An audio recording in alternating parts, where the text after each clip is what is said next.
I wanted to bring up the topic of remote work. I think is incredibly important for people to talk about. It affects a lot of us, and my family is no different. So there is a big push in the United States for employees to go back into the office. A lot of companies are going back full time, and there are a lot of companies as well who are doing a hybrid work model, which is some days in the office and some days at home. This video is not going to be filled with a bunch of stats and studies and all of that. If you're looking for that kind of video about return to office, this is not the video for you. But if you are looking for food for thought, different perspectives, and just an open conversation about the topic, then you are in the right place. Now, my situation is going to be different than yours, and your situation is going to be different than your neighbor's situation. For us, I am a stay-at-home mom. I worked up until I had our daughter, and then I quit, and my job is a stay-at-home mom. My husband was a office employee for ever since I've known him, up until the pandemic. He has been working from home since March of 2020. My husband works in the technology field. I am not going to get into exactly what he does because, to be honest, I still don't understand exactly what he does. Suffice it to say, he works in technology. He works on a computer. His job was easy to transition to working from home when the pandemic started. We have a daughter. She is in elementary school, and she is going on 8 years old. So that is kind of our general situation as a family going into this. To start with, I'm going to say that there's more than one way to do business. People are different, businesses are different. Not acknowledging that fact, I feel, is doing a disservice both to the employees and the companies. So for us, like I stated, where we're at as a family, we are for remote work. It works so well for our family dynamic, and my husband enjoys being a remote worker, feels that he is very productive in it, and has been doing very good at his job with remote work. So I'm going to try to break this video down in kind of like chunks of general topics. So this one is coming from more of a time perspective of how remote work versus office work kind of, is different. So return to office for a 9-to-5 job is not just 9 to 5. Whatever your work time frame is, whether it's 8 to 5 with an hour lunch break, 7 to 4, 9 to 5, whatever it is, it doesn't just fall into that time frame when you are working in the office. So it's not just doing the same thing in a different location. There's extra time that it takes when you have to go into an office versus, just going to a room in your house. And that time ends up taking more time out of the employee's day. That's not on the clock. You're not getting paid for it. It's just literally missing time out of your day. So obviously commuting takes time. The time that it gets to go to and from the office is going to take time out of your day. There are also little things that, maybe people don't think about per se that also goes into that. There's going to be time getting ready for work, whether it's, pre-making your lunch ahead of time, getting a work bag together, coming up with an outfit to wear to work the next day. If you're a hybrid worker, this affects you a little bit more than the others, but if you have to disassemble various things from your home office to take it into the office, that is going to take time, as well as putting it back together at the end of the day so you're ready for work the next day if you're working from home. Now, all of these actions, they take time. It might be just a couple minutes here and there, but it adds up. Now, some of these, are done regardless of where you're working, whether it's from home or the office. Like, for example, making lunch. You're going to be eating, you're going to be making your lunch or going out to get lunch, whatever it is. If you are a remote worker, I would say the majority of remote workers don't make their lunch the night before. They just go ahead and on their lunch break, make their lunch and then sit and eat. You know, if you are going into the office, you have to take the time ahead of time to make your lunch. Now, it's not a huge deal. It doesn't take a long time, but again, it adds up. So let's just say if a worker lives, say, 10 minutes away from their job, all right? So if you're commuting to and from work, that 10 minutes turns into 20 minutes. And then adding on those little extra silly little things that it takes to get ready. Say that's an additional 10 minutes. You're already up to 30 extra minutes out of your day in a world where everybody says that they don't have enough time in the day to do the things that they need to do. It's unnecessary. If you can perform your job at home, why do you need to take this extra time out of your day to get all that stuff together? To take that time to commute. It's unnecessary. A worker who is working from home can go to wherever in their house their home office is, boot up their computer right before their job starts. They're ready for their day. When the job ends at the end of the day, they shut down their computer. They go straight into their evening immediately. There's no extra time taken out of their day. It's literally just their job. Now, from a parent's perspective, like I said, we do have a daughter. You know, the time that it would take to commute, you know, cuts down on the time that the employee can spend with their family. And I feel like this is huge for a lot of parents, especially parents with very young children. Many commuting parents need to leave before their kids even wake up in the morning. You know, simply being able to see your child and say good morning could make a big difference in both the child's day and the parent's day. You know, even if you don't have time to necessarily do anything with your kid, but being able to see them, say good morning, give them a hug, that kind of stuff will make a difference. And the extra time that it takes to drive home and the random little getting ready for work the next day tasks, again, cuts into your time. And that also cuts into your time as a parent that you get to spend with your kids. Young children, a lot of them have early bedtimes. So if you're already getting out of work, having that commute time, getting home, doing all of that stuff, you're losing time that you get to spend with your children.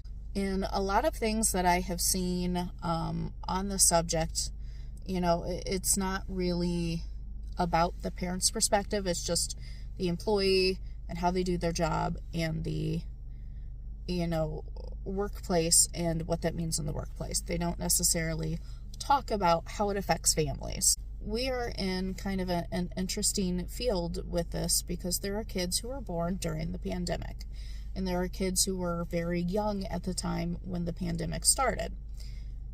They're not gonna know about a parent who used to work in the office who started working from home during the pandemic.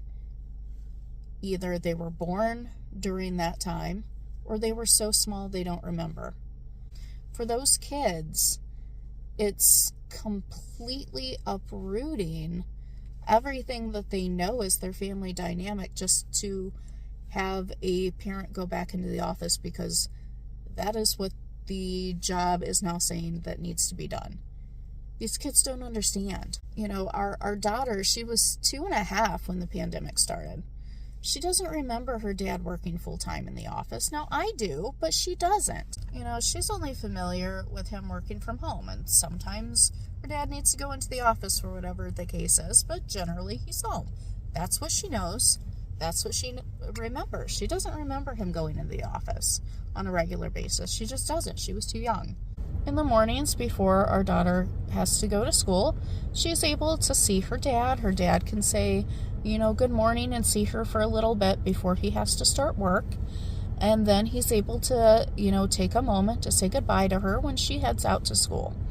You know, if he were working in the office, he would have to leave the house, give or take a couple of minutes of around the time that she's getting out of bed in the morning. So either he won't see her at all, or will only see her for just a moment of time before she has to go to school. When she gets out of school in the afternoon, he's still working, but he's able to come up for a second to say hi, give her a hug, ask her how her day was, and then he goes back downstairs and goes back to work. In the summer, it's going to be different.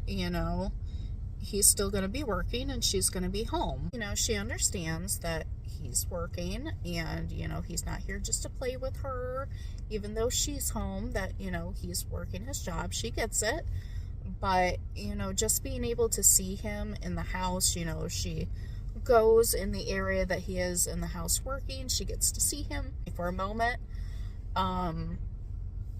Just knowing that if, something bad were to happen and she needed him for whatever reason, he's here. I think it also eases her mind just having him at home. And, even though he can't necessarily do anything with her, she's just happy that he's home. Something that doesn't necessarily affect our family, but I know there are other families who this is a problem per se for them, is there are several families who now need to find some sort of daycare or rides for their kid to and from school.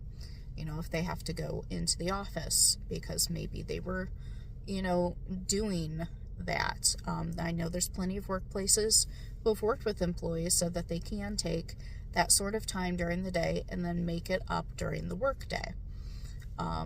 If they're working at a job that's a little bit further away from home, that may no longer be possible for them to even do. I know there are also employees who, can actually work in the car while they're doing these kind of tasks. Calls can be taken from the car. Laptops can be used while they're sitting in line waiting for, the pickup line to start moving. I'm in the car right now for, the school pickup line. You could simply be just working on your laptop, doing whatever you need to do, taking phone calls while sitting in line. It's not a problem. These employees who have to go back into the office, now they have to find another means to be able to get their child to and from school. And a lot of these options, it can be costly. Like I said, I'm a stay-at-home mom, so I can take our kid to and from school. But if I were working and my husband was working from home, that may have been something that he may have been able to do for our family. People have built their schedules and their family dynamics around remote work. Changing that affects more than the employee. It affects every single person in that family. Now, coming at this from a money perspective, both from a company perspective and from the employee perspective. As I just mentioned, return to office and people with children, there is possible new child care costs that these families did not have. And anybody who has ever looked into any form of child care, it is not cheap. Of course, commuting is going to create extra wear and tear on an employee's vehicle.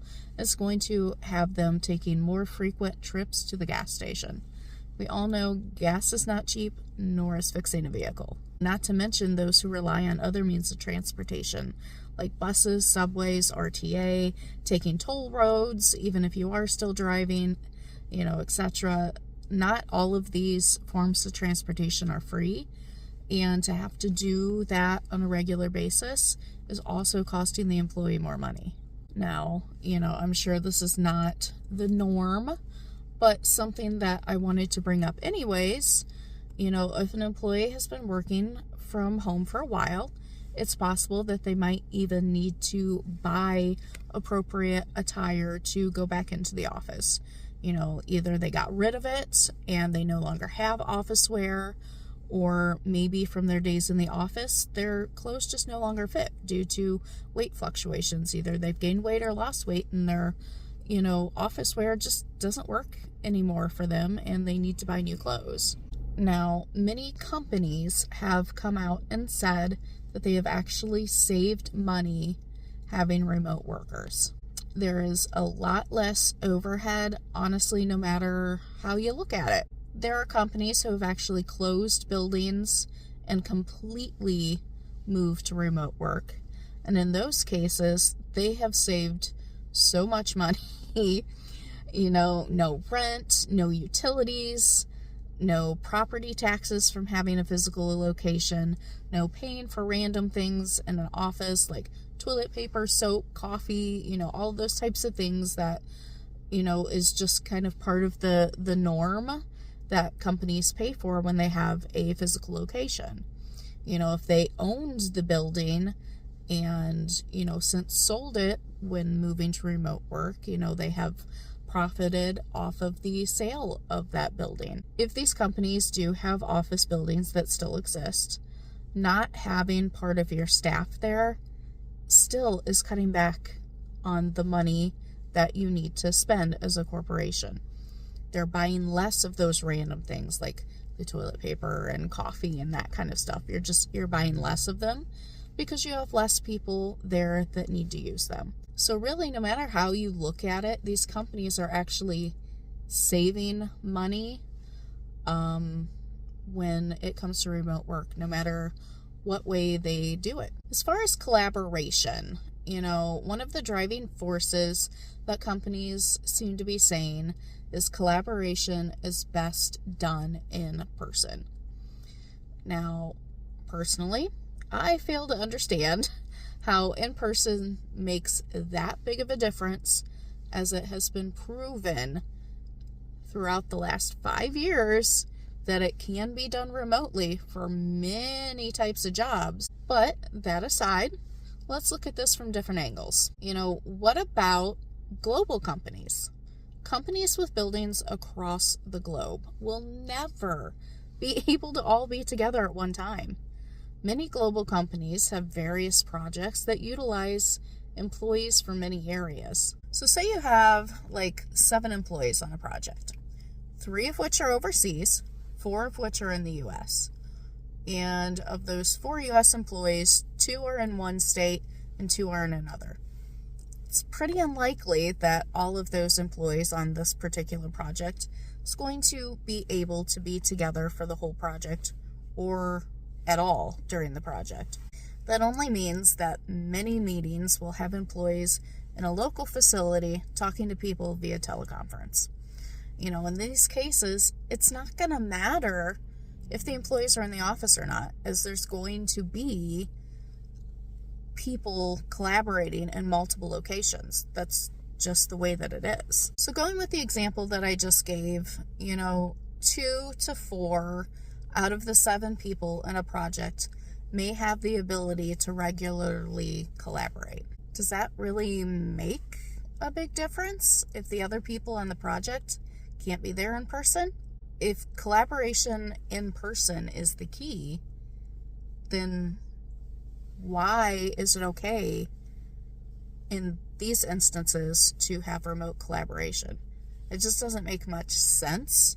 And it's a very common occurrence in many types of jobs and so many types of companies. It's very, very, very, very many companies that is going to run into this particular problem.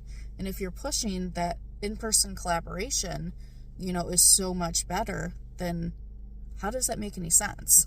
Why does a physical location matter when collaborating? Phone calls, video calls, emails, chat messaging services, they all aid in collaborating. We live in a world where technology is a big factor in our lives. As a society, we're always, connected at all times. Why is it considered a bad thing to utilize these things to help us in the workplace? When it comes to productivity, people are saying that you can be more productive in the workplace because of the collaboration and all of that kind of stuff. There seems to be this really big stigma where remote workers are lazy and screw off during the day and work in their underwear. I mean, come on. Well, some of that might be true. Certainly not all employees are messing around during the workday and sitting there in their underwear. Just like in the office, a classroom, Whatever the case may be, you're going to have some really hard workers, and you're going to have some people who might not be working as hard. When somebody is in the office and they're not hitting their marks, they're not doing their job very well, there's repercussions. And it should be like that. If you're not doing your job well, of course there should be repercussions. Why should that change with remote work? If you have a remote worker who isn't hitting their target dates, who isn't available for meetings, doesn't respond to emails in a timely fashion, that kind of stuff, by all means, there should be repercussions.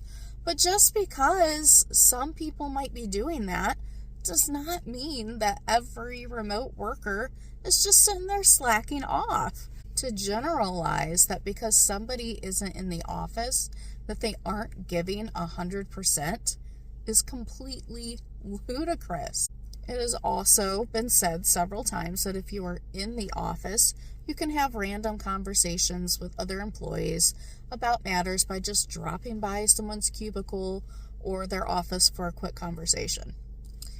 Now let's look at that for a minute. First of all, why can't that be a quick phone call, message, or an email if it isn't time sensitive?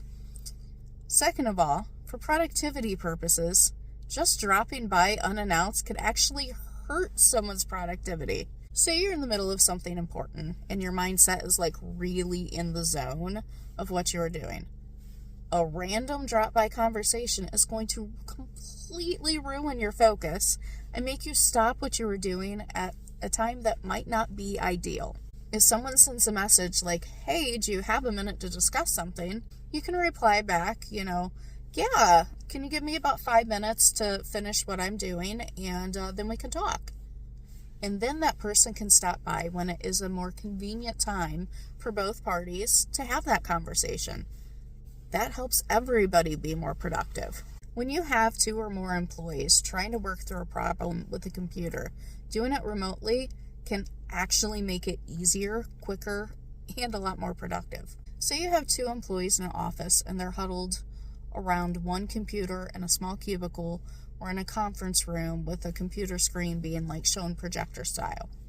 It would be harder to see and work out the problem in both of those cases. In a lot of these cases, utilizing screen sharing technology is going to actually allow for a better, streamlined way to work through the problem, especially when you're looking at lines of code and not being able to see straight on, looking over someone's shoulder or squinting up at a wall to really see the details really well. It's going to be a lot easier if you utilize screen sharing.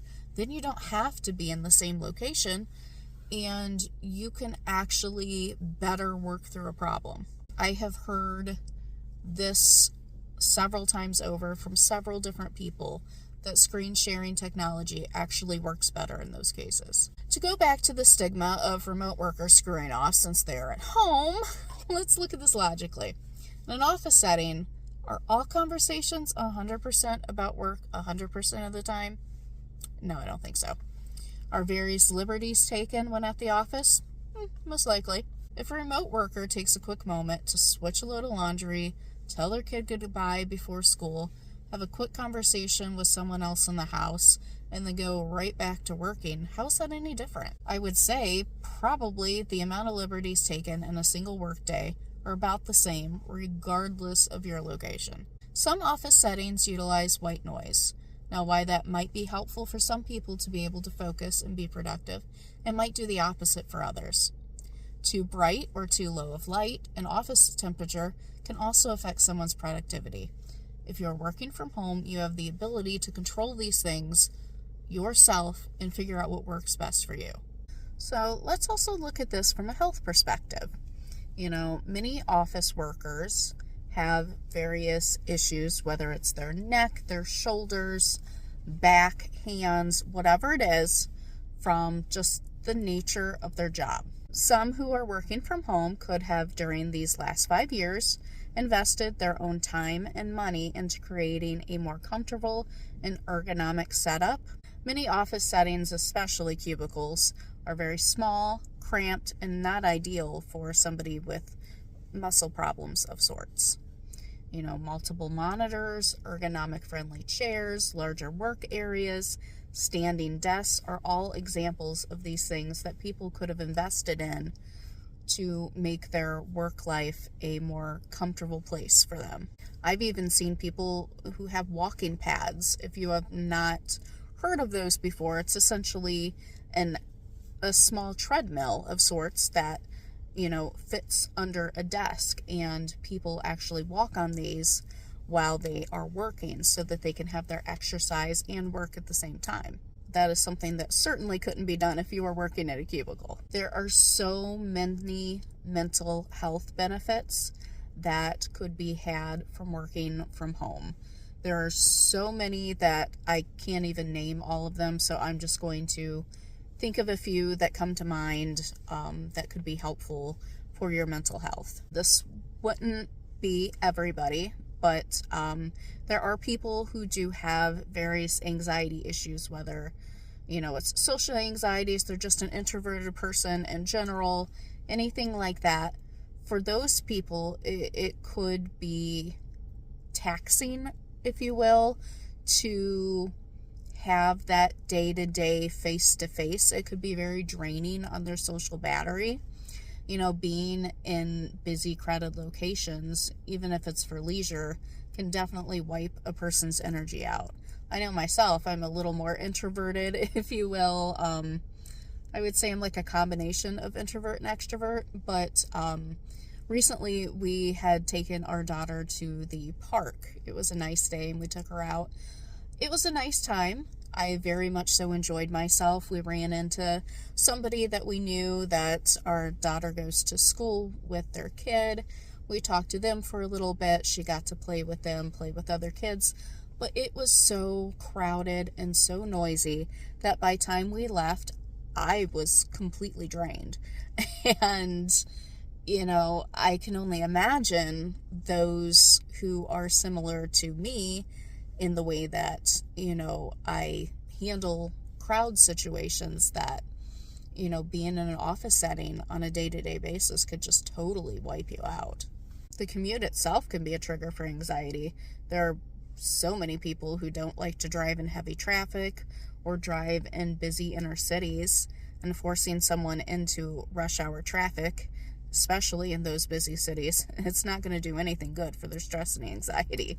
If you do have a pet at home, it's been said that pets can be very calming and a stress reliever. So if you are somebody who has a pet that is, laying by your desk or something as you're working from home, that could also just help kind of calm you and center you during the workday. As far as health is concerned here, why did we start remote work in the first place? To stop the spread of illness. Now that people are going back to the office, how sickness in employees is handled should really change, to be honest.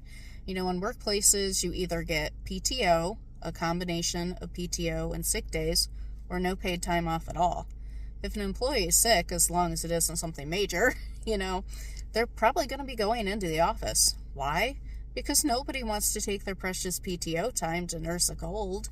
There are plenty of places that don't even offer, sick days. They only offer PTO, or, like I said, offer none. I believe the ones that do offer sick days, there are stipulations for needing a doctor's note if it comes, past a certain amount of days. So if you're nursing just like a cold that you wouldn't necessarily go to the doctor for, but you're still coughing and sneezing and all of that kind of stuff, you're not going to be able to get a doctor's note. So that sick time might only work for a couple of days before you have to get that doctor's note. So then you go back into work. I know when I was working, before I became a stay-at-home mom, I worked in a small local mom and pop type place, and we didn't have benefits. I had 0 PTO. So as long as I wasn't down and out sick, if I was sick, I went into work, because you know what? If I didn't get paid. I don't know what the answer is. I don't know if it's simply, if you can be a remote worker and you have some sort of illness, your company allows you to work from home for a few days while you're getting better. I don't know. But what I do know is if you weren't in the office and you're working from home, you're only contaminating your own home. and you're not going into the office and contaminating an entire workplace full of people. You're only contaminating those in your own home. So when it comes to sickness in the workplace, I think something definitely needs to change and adapt. Learn, if you will, from what happened 5 years ago. So before I end the video, there was a few random things that didn't necessarily fit into the other categories that I put that I did want to make sure that I touched on. Something that I've heard so many times as a benefit for people going back into the office is how it benefits the cities and how people are going to be spending money in the cities because they're going to be back into the office instead of at home. I don't understand this. It baffles me. It honestly baffles me. How do you know that somebody who's a remote worker isn't spending money when they're working at home? How do you know that they aren't running errands on their lunch break? How do you know they're not going out to eat over lunch? I mean, why would working in an office versus working at home change that? If they run errands and stuff on their lunch break, they're going to do it whether in the office or not. If they work in a different city than they actually live in, the only difference is going to be which city is getting the money. Economically wise, it shouldn't make a difference at all.